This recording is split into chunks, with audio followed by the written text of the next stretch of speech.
Listo. Bueno, pues buenas tardes, noches a todos. Agradecemos su presencia y primero que nada deseándoles lo mejor para este año. Nos da mucho gusto retomar las actividades. En esta hora vamos a dar la presentación ya de nuestra ponente. Agradecemos a la bióloga Erika Samantha Palacios Ávila, que va a ser quien nos va a compartir el día de hoy. Voy a permitirme leer muy brevemente parte de su semblanza, que tiene muchísimos logros, pero bueno, vamos a tomar un poco de tiempo nada más para permitir. Su ponencia, ella realizó sus estudios en biología de la Facultad de Ciencias de la Universidad Nacional Autónoma de México. Desde el 2007 a la fecha labora en el Laboratorio de Invertebrados, ahí en el Instituto de Histología de Invertebrados y Pesquerías. En este mismo grupo participan 4 líneas de investigación que son histología de invertebrados, histopatología de los camarones, peneidos de importancia comercial en México, determinación histológica de la orografía y ciclos monáticos de los caracoles de tinte, picopúrpura panza, picopúrpura columelaris, del Pacífico mexicano, del caracol picopúrpura patua, del Golfo de México, así como estudios de los ciclos biológicos de las especies que conforman pesquerías económicamente importantes para México. Cabe destacar que la Facultad de Ciencias ha impartido el taller de cultivo de camarón y otras especies acuáticas.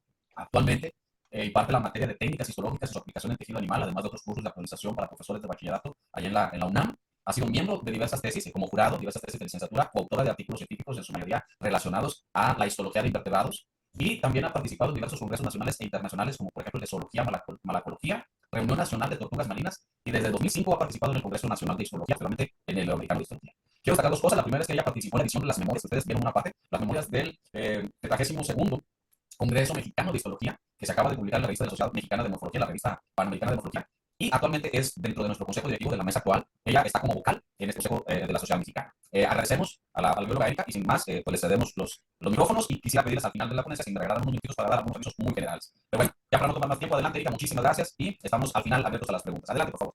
Gracias, doctor. Hola, buenas tardes a todos. Muchas gracias a la Sociedad Mexicana de Histología y a su presidente, el doctor Soto, por la invitación para platicarles un poco acerca de este organismo que afortunadamente tenemos en nuestro país y que es muy importante tanto cultural como histológicamente. Es un recurso de gran interés y espero les guste. ¿Se ve? Ok. ¿Se ve bien? Ok. Bueno, pues ya dijeron que trabajo en el Laboratorio de Invertebrados de la Facultad de Ciencias de la UNAM. Bueno, el caracol picopúrpura panza se distribuye desde el sur de Baja California, en el Pacífico, hasta el norte de Perú, incluyendo las Islas Galápagos. Pertenece al filo Molusca, a la clase Gasterópoda y a la familia Muricidae. Les voy a hablar un poquito acerca de su biología, de su hábitat, de qué se alimenta, y ahorita vamos a ir desglosando temas importantes sobre el caracol. Habita en las rocas, en las oquedades de las rocas. Aquí podemos observar a un caracol, acá observamos a otra, a las oquedades de las rocas, en donde rompe la ola. Aquí está, incluso hasta pueden ver que tiene una tinción morada la roca. Y cohabita con otros moluscos como las neritas, como las litorinas y como los quitones. El caracol picopúrpura panza es un gasterópodo carnívoro depredador de estos invertebrados, precisamente de los quitones, las litorinas y las neritas. Él secreta una sustancia que utiliza para narcotizar a sus presas, inmovilizarlas y poderlas consumir. El caracol tiene una concha oval con una serie de nódulos y son organismos dioicos. Quiere decir que tienen separados los sexos, existen machos y hembras. Este es un macho, este es una hembra, y aquí observamos la diferencia. ¿Qué es esto? Este es el pene del macho y aquí la hembra posee un poro genital. Este esquema es un esquema hecho por los mixtecos, en donde con su nomenclatura ya tenían descritos la diferencia entre machos y hembras de los caracoles, el macho y la hembra.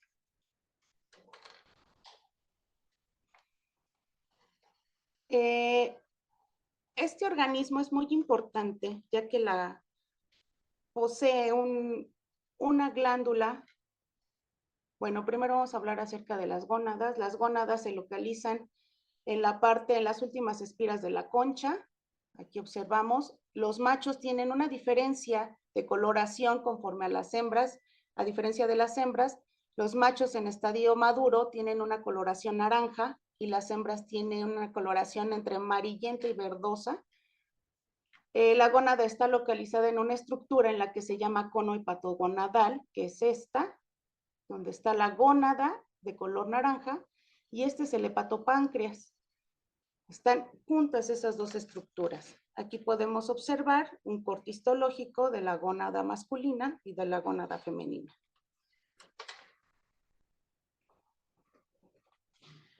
La reproducción del organismo. La cópula del caracol se realiza en los meses más cálidos del año, entre abril, mayo. El macho, pudimos observar en la transparencia anterior, en esta, se me pasó decirles que este es, aparte de que hay dimorfismo sexual, porque la hembra es mucho más grande que el macho. Este es una hembra y este es un macho. Entonces regresamos, la cópula se realiza entre los meses cálidos y podemos observar que el macho durante la cópula monta la hembra, penetra su pene en el orificio genital y entonces se da la cópula. Este es otro esquema que los mixtecos tienen muy bien descrito con su nomenclatura y también dicen que más o menos de mayo a junio se da a cabo la cópula. Entonces la hembra produce los huevos, los deposita y termina el ciclo, crecen y maduran los organismos. Los huevos de los caracoles son depositados en las oquedades de las rocas también, donde se encuentra el caracol, en donde la misma sustancia que producen estos caracoles cubren a los huevos con esta sustancia para protegerlos de los depredadores. Esta sustancia tiene un olor muy característico, parecido al olor al ajo. Entonces, con ese tipo de sustancia, los protegen, los envuelven y después machos y hembras se ponen a la orilla de la oquedad de la roca para formar un tipo de pared y proteger a los organismos, a los huevos de los depredadores.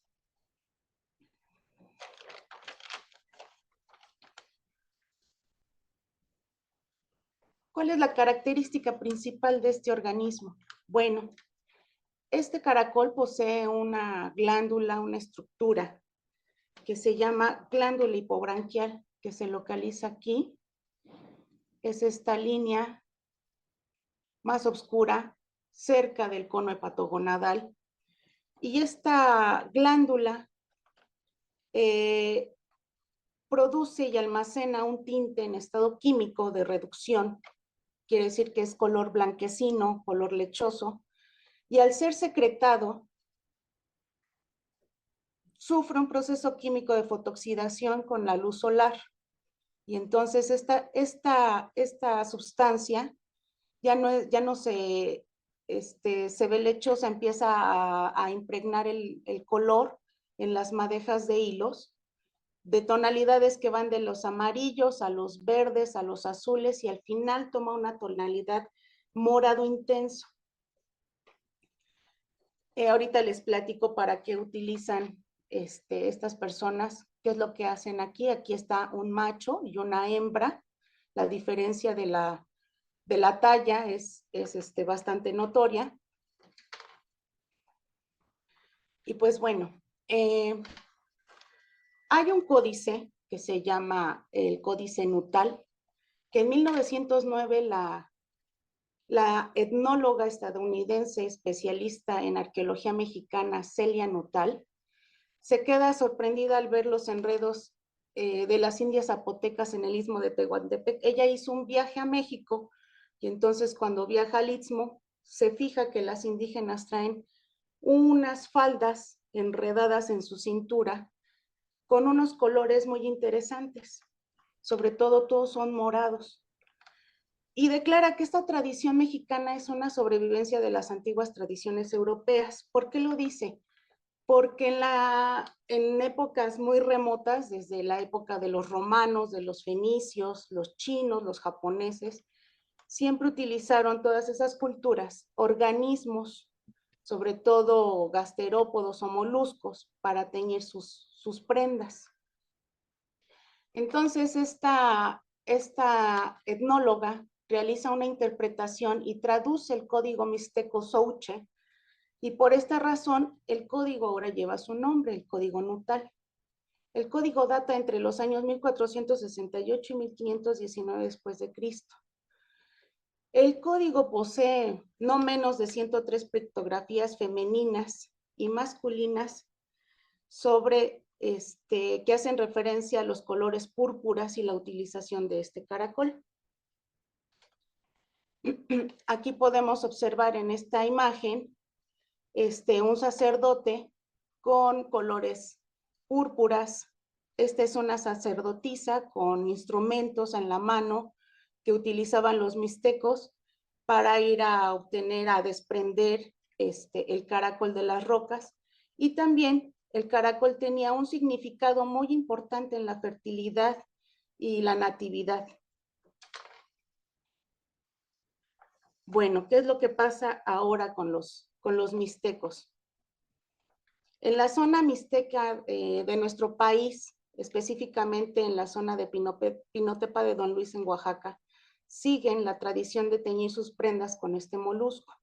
Es toda una actividad bien organizada. Cada teñidor, estoy hablando de tiempos antiguos, donde todavía no existía el transporte, desde Pinotepa caminaban hacia las costas de playa, y se organizaban en grupos y cada teñidor iba cargando entre 5 y 6 kilos de madejas de algodón para teñirlos.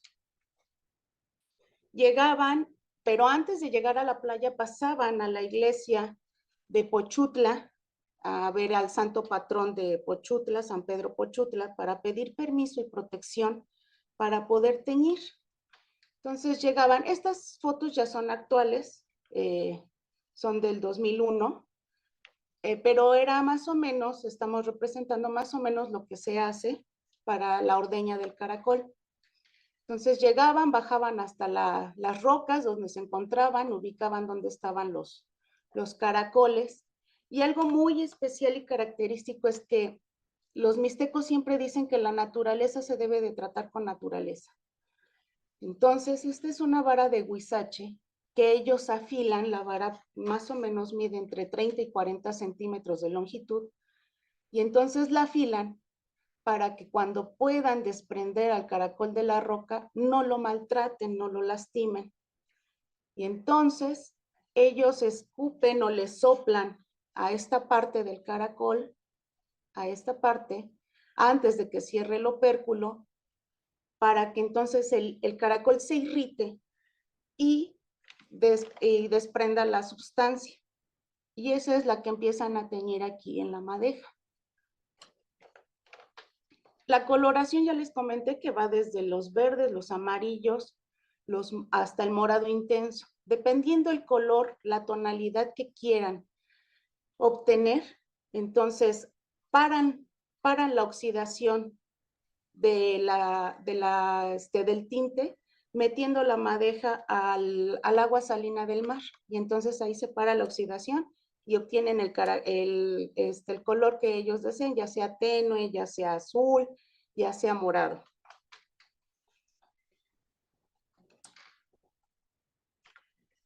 Ya con las madejas teñidas, regresaban a sus localidades y entonces las llevaban con las tejedoras, ya sea para trueque o ya sea que sus mismas familias fueran las tejedoras y entonces hicieran sus prendas para vender.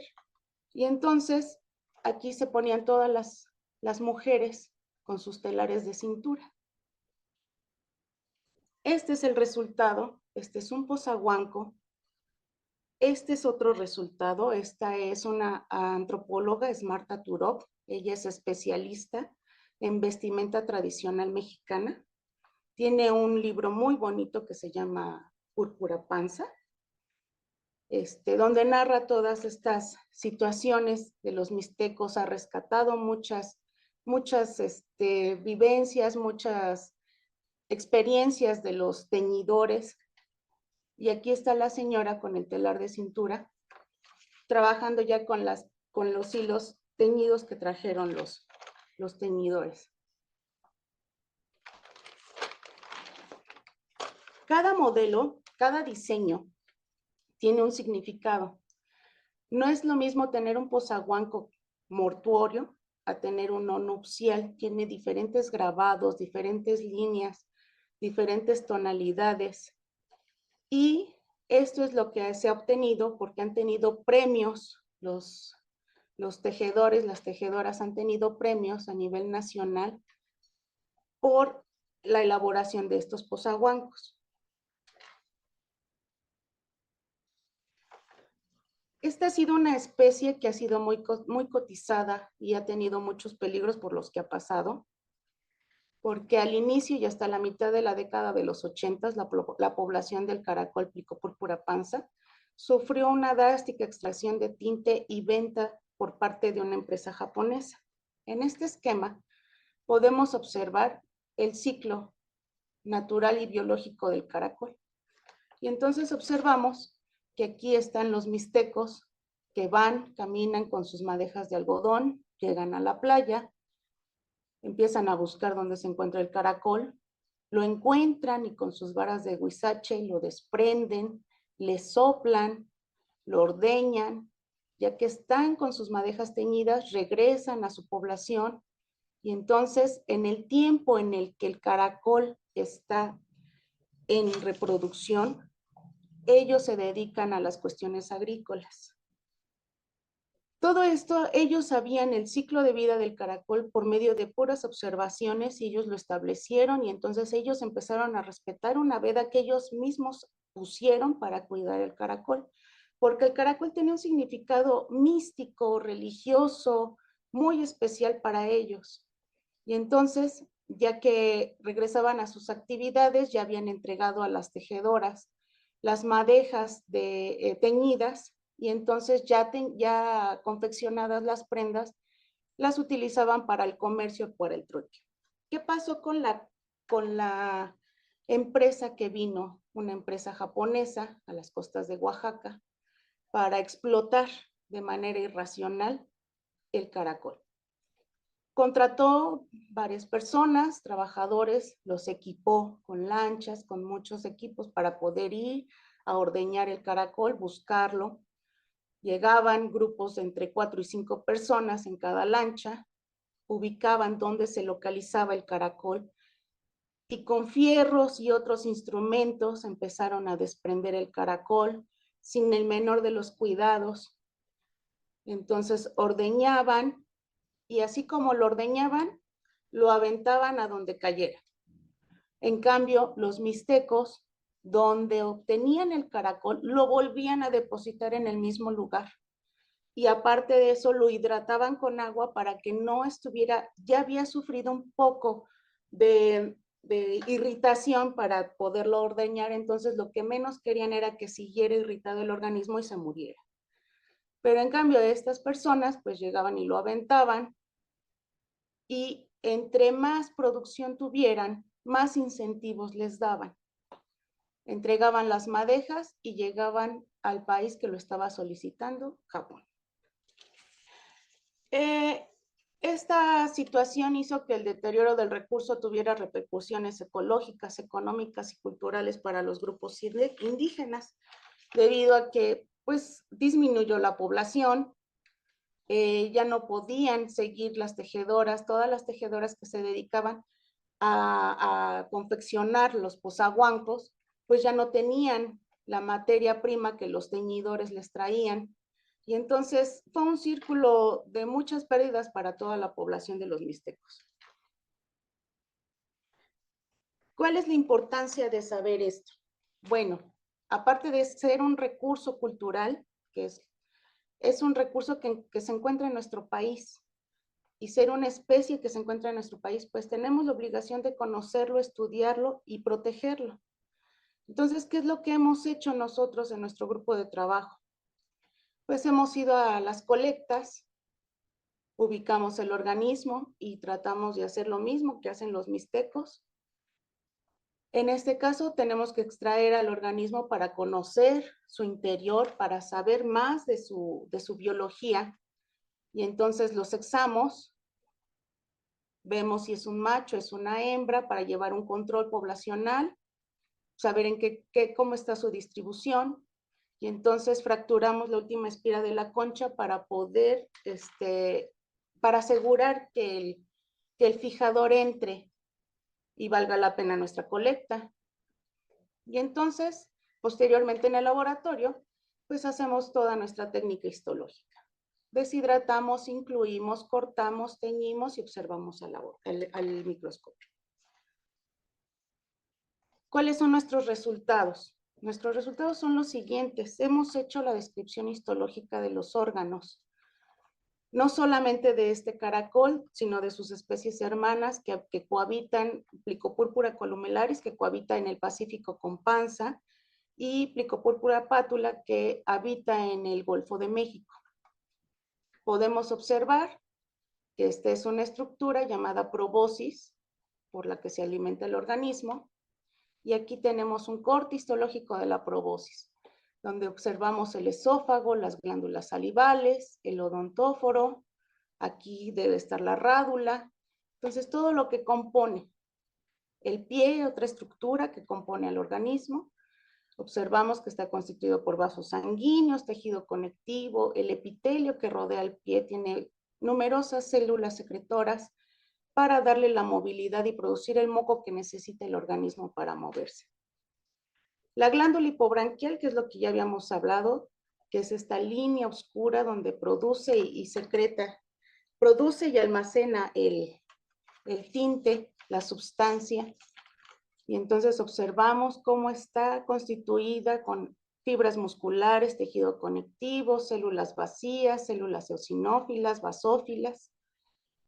Los ojos, los tentáculos oculares, tiene 2, y entonces este es un corte de un tentáculo ocular, y este es el ojo del caracol. Posee el pene, los machos, entonces este es el corte de un pene, donde observamos los epitelios, tejido conectivo, los conductos deferentes rodeados de músculo liso, con diferentes tipos de técnicas de tinción, la gónada masculina, perdón, donde observamos el epitelio simple cúbico,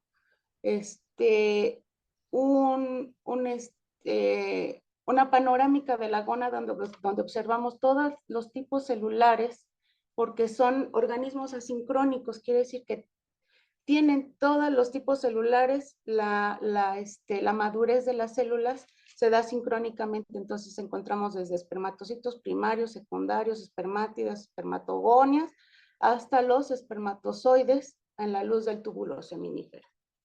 La gónada femenina, con su coloración que les había comentado, entre amarilla y verdosa, cuando ya es una gónada madura, y observamos la diversidad de ovocitos en desarrollo, con macro y microvitelo, rodeados de tejido conjuntivo, cerca del hepatopáncreas. ¿Por qué razón es importante que utilicemos la histología para conocer el interior de este organismo? Hay muchas controversias acerca de si las especies son una misma especie, las 3 especies, sobre todo la especie que habita en el Golfo y la especie que habita en el Pacífico. Muchos taxónomos dicen que es una sola especie, la Plicopúrpura pátula y Panza, pero anatómicamente y ahora histológicamente nos hemos dado cuenta de que existen diferencias. Desde anatómicamente, la concha tiene diferencias, es más gruesa, tiene los nódulos más pronunciados, pero histológicamente encontramos esto. Este es un corte de la gónada femenina, este es panza y este es pátula. Nos percatamos que la cápsula que rodea la gónada es mucho más gruesa en pátula que en panza. Este es otro corte donde vemos la cápsula que rodea, y esta es en pátula y esta es en panza.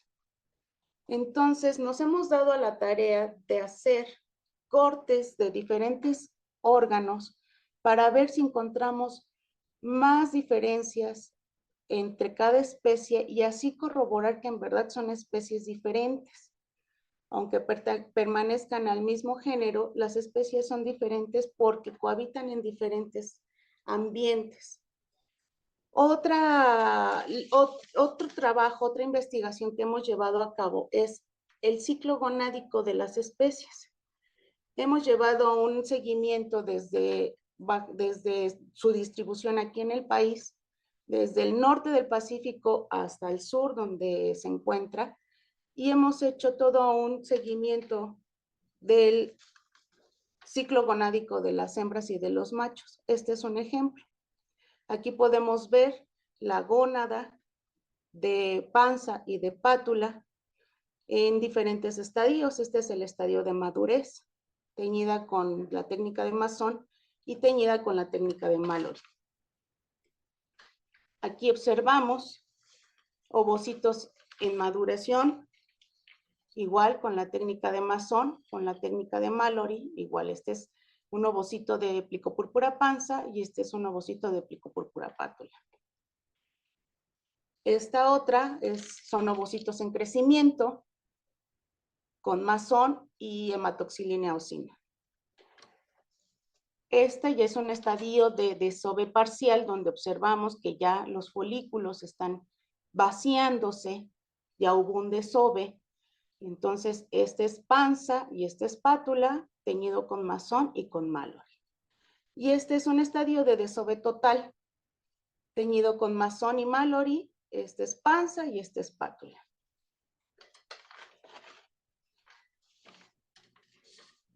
Pues concluimos lo siguiente con nuestros estudios y observaciones que hemos hecho a través de la histología, que las compañías japonesas ejercieron una explotación industrial que redujo su abundancia en las costas oaxaqueñas, lo que ocasionó que el gobierno prohibiera su explotación a nivel industrial. Este caracol ya está protegido bajo la NOM 59 de la Semarnat y está en el listado de las especies 372 prioritarias según el acuerdo en el Diario Oficial desde el 2014. Esta NOM especifica que solo los indígenas mixtecos de Pinotepa de Don Luis en Oaxaca tienen el derecho de la utilización del caracol para fines culturales.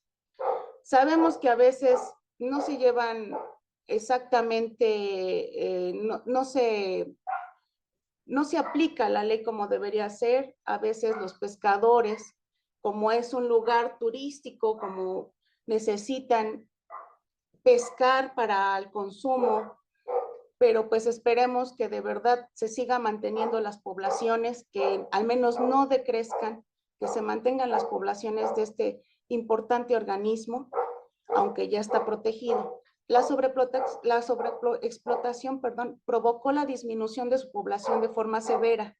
Por esta razón ha habido una serie de estudios sobre esta especie desde aspectos poblacionales, taxonómicos, reproductivos, así como histológicos. Y la histología es una gran herramienta que nos ayuda a ampliar el conocimiento de los recursos de nuestro país. En este caso de gran importancia cultural como es este caracol, ya que nos brinda información para corroborar la ya descrita o para aportar nueva y ampliar nuestro conocimiento sobre un tema específico. Entonces, sin la herramienta de la histología, quedaríamos con muchas lagunas no solamente sobre este organismo, sino sobre varios que habitan en nuestro país. Y quiero terminar con una frase que decía el maestro Juan Luis Cifuentes Lemos, biólogo, que inauguró, fundador del laboratorio donde yo trabajo, el laboratorio de invertebrados, que decía, lo que no se conoce no se protege. Y eso es de verdad muy importante y muy cierto. Espero les haya aportado algo esta plática, breve plática y rápida plática sobre este organismo, este recurso que tenemos en nuestro país, y ojalá y les haya gustado un poquito. Muchas gracias a todos por su atención. Al contrario, muchísimas gracias, Erika. Sin duda un tema sumamente interesante y bueno, pues creo que nos ha enriquecido mucho esto dentro del tema. Creo que Es algo interesante cuando nosotros nos enfocamos en la histología de los invertebrados, que es uno de los enfoques de nuestra sociedad. Y toda esta información que nos acabas de compartir, la verdad que agradecemos mucho. Quisiéramos dar oportunidad para si hubiera alguna pregunta, por favor, aprovechando que está aquí la experta y pues Creo que todo. me fue muy rápido, te dije a ver si no Claro sé. que sí. Adelante, doctor Cornejo, por favor. Este, Buenas noches. Bueno, maestra Erika, felicitarla. Ay, gracias, qué amable. Muy interesante. No se fue rápido, se fue rapidísimo. No, no es cierto. Sí, La verdad es ¿verdad? Creo que me estaban correteando. no, estuvo bastante bien y muy interesante en primer lugar porque es muy bonito que se pueda estar uniendo esta parte con aspectos culturales. Y a mí de manera muy particular, todo lo que tiene que ver con nuestras tradiciones mexicanas, todo lo que tiene que ver con nuestros artesanos me fascina, ¿no? Yo soy un fiel comprador y admirador de las artesanías y de los artesanos. Entonces, en ese sentido, se me hace muy interesante. Por otro lado, también tomando en cuenta la gran historia que presentan nuestras culturas y que este es un tinte que tiene que ver con miles de años, cientos de años, no lo sabemos exactamente, sí, porque a veces los vestigios de las telas se han perdido, pero se me hace muy, muy interesante y qué bien que se está preservando, ¿no? Ojalá que tomen conciencia todos, sí, empezando por los artesanos, porque son los que están más cerca de ahí, los oaxaqueños, para poder estar preservando, cuidando, protegiendo todo esto, ¿no? Y por otro lado, pues qué bonitas las imágenes de histología, muy interesantes, ¿sí? Obviamente usted sabe, porque hemos platicado un par de ocasiones que nosotros por licenciatura somos médicos veterinarios y estamos más enfocados hacia la parte de la histología de animales domésticos. Y pues se nos hace muy hermoso siempre que podemos ver órganos, estructuras de otros animales y mejor aún con coloraciones tan exquisitas como las que nos mostró. Muchas Así que gracias. pues la felicito nuevamente, mis respetos, hermosa plática, interesante plática y muy completa, ¿eh? Un abrazo a la distancia. Gracias, doctor. Felicidades y felicidades a ese laboratorio que tiene allá en la Facultad de Ciencias, ¿eh? Sí, Yo que soy gracias. egresado de Ciudad Universitaria con más razón, doble abrazo Exacto. para ellos. Gracias, doctor.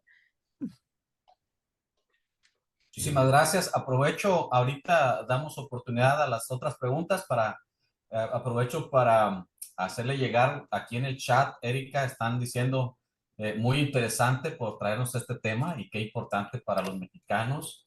Dice la doctora Samantha, felicidades, doctora, una ponencia llena de ciencia y cultura. Creo que todos nos vamos y que nos quedamos con ese sabor rico, ¿verdad? De todo lo que nos acaba de compartir. Eso, la doctora Samantha, el doctor Germán, buenas noches a todos. Cualquier trabajo de protección bien fundado, exactamente, de gran importancia. Muchísimas felicidades.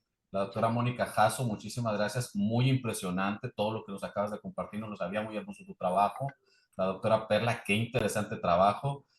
Felicidades de la doctora Araceli Zabaleta. Y bueno, otras cosas que ahorita podremos ir viendo. Vemos la mano levantada. Doctora Araceli, por favor, adelante. Y doctora Erika, muchísimas felicidades por su trabajo, lo disfruté muchísimo. Y fíjese que esta presentación me hace recordar los pigmentos tan maravillosos que nuestros ancestros han desarrollado, incluyendo, por ejemplo, el azul maya, ¿no? Ujú. En su combinación con fierro se hace un pigmento permanente. ¿Tiene usted información de la naturaleza de este pigmento, de qué está formado y cómo se unen estas fibras? Porque esa es una parte tecnológica muy interesante, que es tecnología ancestral. Sí.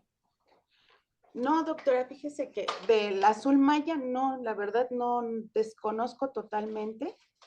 No, Eh, pero me refiero a este ah, pigmento del que nos habló. sí.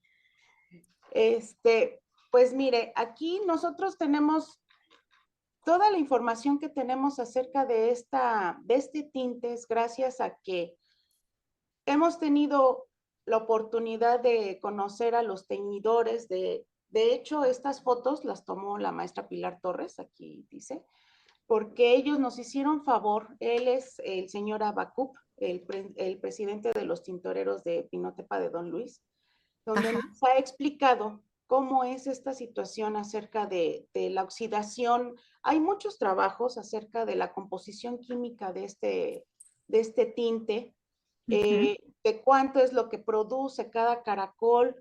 La verdad son mililitros, muy poca producción. Obviamente las hembras, por ser más grandes, producen más. Y lo que nosotros sabemos son lo que los tintoreros nos han platicado, lo que ellos han observado. Nosotros no hemos hecho ningún trabajo sobre la química del tinte. No sabemos en verdad cómo es este proceso de que lo produce dentro de la glándula hipobranquial. Sabemos por los tintoreros, por los mixtecos, que hay una oxidación, que es fotosensible la sustancia. ¿Qué es lo que pasa cuando le dan los rayos del sol y cómo es que detenemos el viraje o la producción de color más intenso con el agua marina? Pero es lo que sabemos gracias a los tintoreros. Tal vez la maestra Pilar tenga alguna información extra acerca del tinte que me pueda apoyar. Maestra. No, bueno, tenemos artículos que se basan en esto, pero yo le iba a mandar precisamente la información a Carlos Augusto, porque Carlos hizo su tesis sobre el caracol púrpura.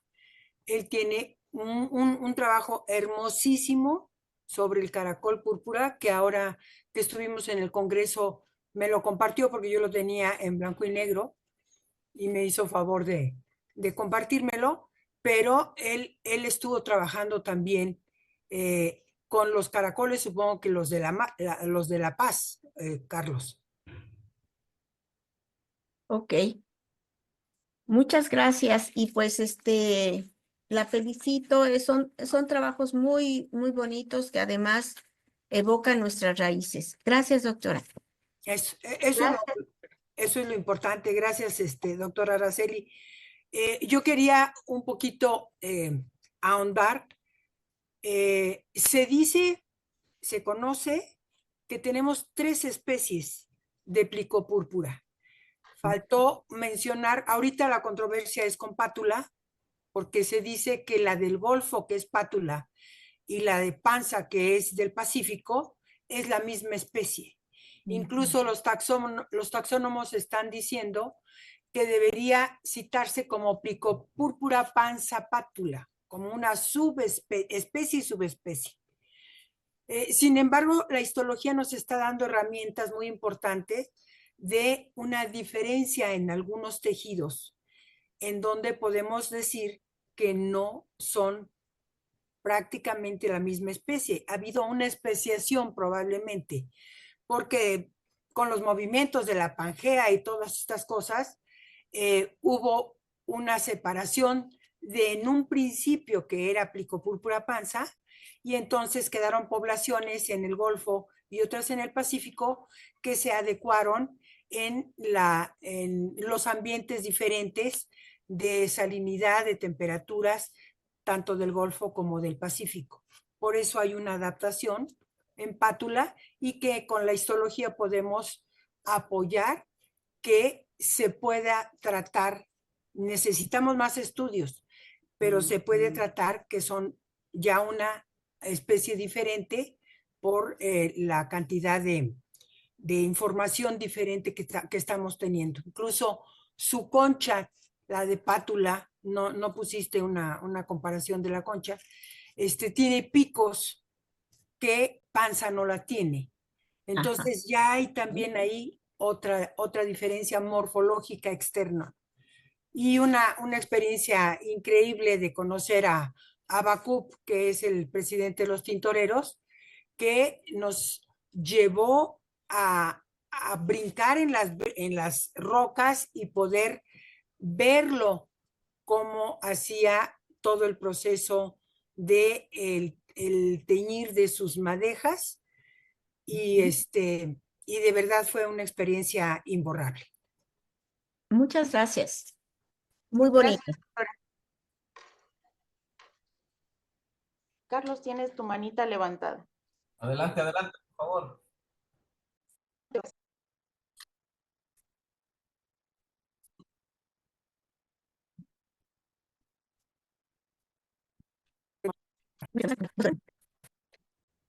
Bien, pues seguimos agradeciendo a Erika y tenemos también algunos comentarios en Facebook.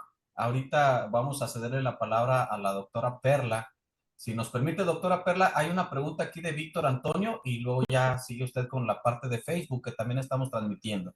Adelante, maestro Víctor, doctor. Gracias, maestra Erika, muchas felicidades y gracias por la plática muy bonita. Gracias, maestro Víctor. Maestra, unas preguntas rápido.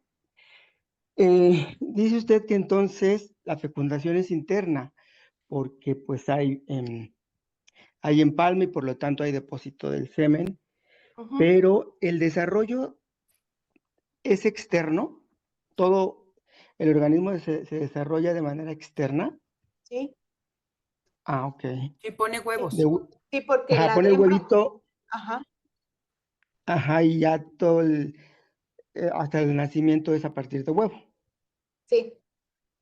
Sí, ya Ok, después gracias. viene la maduración de las larvas hasta Sí, crecer el organismo. La fecundación es interna, Ajá. pone los huevos y el crecimiento del el huevo, desarrollo el desarrollo del huevo es en las grietas de las en las óvulas. grietas. Ah, ok, ok, gracias. Luego, aparte de Oaxaca, ¿hay esta actividad en alguna otra parte del país? O sea, la ordeña y la tinción de los telares. No, no hay registro que haya ni en Jalisco, ni en donde se ubica alrededor del Pacífico, Michoacán. ni en Michoacán. No hay registro en ninguna parte de que se dediquen o lo utilicen para esos fines, no. Ok, gracias. Y bueno, ya por último, la actividad de ordeña se hace una vez al año, según nos lo decía maestra, pero por cuestiones de protección o sea, ¿se podría hacer más de una vez al año? No, por cuestiones de protección, precisamente porque, como les decía, los mixtecos ya tenían con observaciones bien identificadas las fechas. Por ejemplo, de mayo a junio ellos sabían que había cópula. Entonces, en estas fechas ellos no lo utilizaban. Ok. Ok. Muchas gracias, maestra. No, a ti, maestro, gracias. Cambiaban su actividad, en vez de ordeñar al caracol, se iban a la agricultura Se dedicaban campo. a la agricultura. para proteger la reproducción del recurso, ¿no? Y de hecho, ellos mismos cultivaban su propio algodón. A eso se dedicaban, a cultivar su algodón para ellos mismos tener las madejas que iban a teñir en la época que ya podían utilizar al caracol. Ok. Muchas gracias, maestras. Las dos maestras, Gracias, gracias. maestro.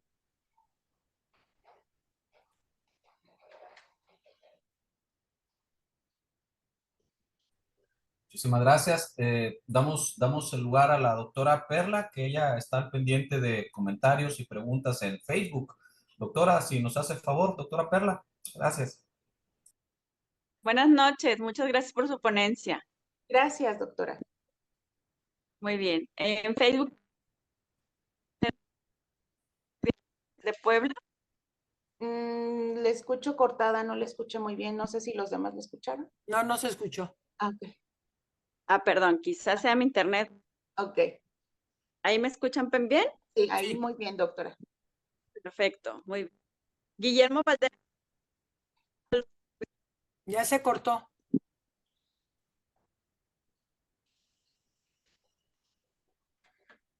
Permítame un momento. Sí es su internet. No se escuchó nada. No, y aparte ya se esfumó, ya no se ve su imagen. Sí. Ya ahí se ve otra Ya. vez. ¿Ahí ahora sí? Sí. ¿O tampoco? Sí. Más o menos se oye falla. Sí, yo creo que es mi internet. ¿Sí me escuchan? Sí. Sí, doctora. Guillermo Ortega comenta, saludos cordiales desde Puebla. Y Víctor Díaz, felicitaciones y saludos desde Monterrey. Son los comentarios que están en Facebook. Ok, muchas gracias, doctora. Gracias. Muchísimas gracias, doctora Perla. Nuevamente damos lugar, antes de despedir la transmisión, si hubiera alguna otra pregunta, recordarles, ya está publicado aquí en el chat, tanto del Zoom como del Facebook, el link para su constancia de asistencia y viene la palabra clave. Ahí lo pueden descargar y, bueno, no sé si hubiera alguna otra pregunta en este momento. No, pues, ¿No? pues más que pregunta, comentario, yo vuelvo a lo mismo. Qué bonita plática, porque estamos uniendo tradiciones culturales. Me recuerda mucho a mí esta parte con la cultura inca, sí, en donde ellos tienen, o ellos tenían, mejor dicho, este cultivo a la concha spondylus, y tenía que ver mucho con sus tradiciones. Entonces, no sé, se me imaginó eso, que hay tantas similitudes entre las culturas, ¿no? O Entonces, también, por ejemplo, aquí en México utilizamos la grana cochinilla sí, claro, claro, para claro, teñir sí, también, pero es no otro. estaba, sí, o sea, estaba pensando nada más en más. Sí, de hecho, doctor Germán tuvo un proyecto muy interesante con grana cochinilla, sí, un Ujú, proyecto de investigación muy interesante, y tenía ahí su criadero y sus nopales y los todo, y aquí nopales. en Cuautitlán, sí, trabajó un buen rato la grana cochinilla, sí, ya tiene como unos 20 años de ese proyecto, pero fue un proyecto muy ambicioso, estuvo 5 años, y fue un proyecto muy interesante que tuvo el doctor Germán allá, sí. Sí, Pues de hay que hecho, rescatar nuestras siempre tradiciones. que ahí en Atenco veo la grana cochinilla y los Sí, nopales, siempre pienso luego en mi compadre, el doctor Germán, digo, mira, me lo hubiera traído para acá a trabajar, pero sí, muy ahí interesante. habiendo tanto nopal. Sí, tanto que hay por allá.